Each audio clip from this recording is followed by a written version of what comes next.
you guys have the perfect process set up, but when it comes to rolling it out or implementing it within your team, it seems to just fall on its face? Well, you're not alone, because every team is unique.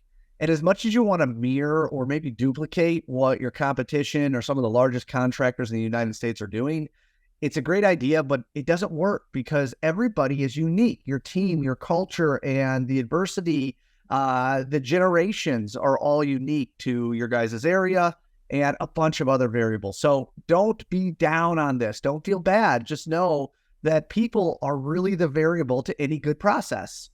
I joke with the contractors I work with that if people would just follow my process exactly how I wrote it, it would work.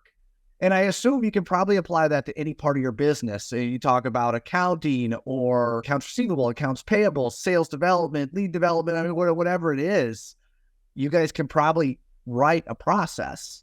But when it comes to executing that process and making it actually happen in the field, well, that's when it gets hard.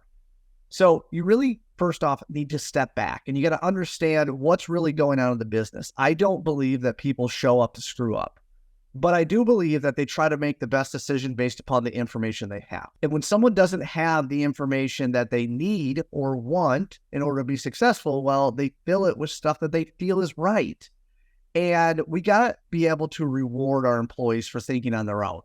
That's one thing. Just because I have a process, there are a million different variables and curveballs and whatever else we want to say that's going to come in to the process that's going to require us to be able to think on our feet, make changes, make decisions, and keep the end in mind, right? We always talk about that, and it's always fun to say, all right, let's think about the end. But that's really what we need to do.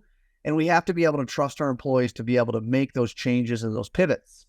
Because if we start seeing these pivots and we see that they're consistent, well, now we got to change in the process. And that's a huge part of growth and scaling a business, is to understand what does work and what doesn't work.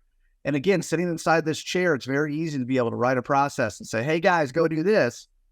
But when it comes to executing inside the field, there could be variables, it could be weather, all kinds of different stuff that I can't assume or I can't know going into it. So if you guys are having a hard time, if it seems that you have a process in place or you're trying to implement a process that's just not working, the first thing I'm going to recommend is that you guys talk to your employees. Your employees will tell you what's going on. They'll tell you real life what they do or don't like, or maybe what they feel comfortable or uncomfortable doing. And that could be a huge variable for why your success in implementing whatever it might be is successful or failing. Lead development's there. Salesmen are normally good at talking to people face to face, but when you tell them to pick up a phone, it's a completely different world. And I can say the same for a handful of SDRs, sales development reps that I worked with, that they are phenomenal on the phone. They will pick the phone up. They will say whatever you want. But when it comes to meeting someone face to face, they're lost. So you really have to understand, again, what's their strength? What are they great at? And if you have a sales rep that's absolutely phenomenal at creating value, right? Providing solutions and closing jobs, but now you're telling him, well, let's go knock on doors or let's make cold calls, and you see him struggling, talk to him about those variables. Now, I know I'm staying on the sales side, but it's no different for operations. It's no different for accounting or any other part of the business. We all have things that we like doing. And the one thing that I'll tell you that you can tell your team is eat the frog in the morning.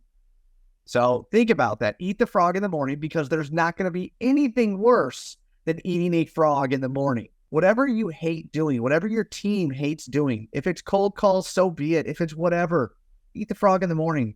Make the cold calls first thing as soon as you sit down. Do whatever you don't want to do when you first sit down, because the rest of the day is not going to be procrastinating about that one task that you're going to put off to the last minute. Why make the last hour of your day suck? Help your team, help encourage them to be able to do things that maybe they don't want to do and show success from it. This type of adversity, this type of challenge and having to overcome this is in every business, every division, everybody. If you guys like this and you agree that we should eat the frog in the morning, well, subscribe, like the channel, share the video. That's what I'm here to do, is to be able to share some of the knowledge that I picked up throughout my career and hopefully make an impact on you guys. My name is Chad Westbrook. I'm the founder of Service Alignment. Thanks.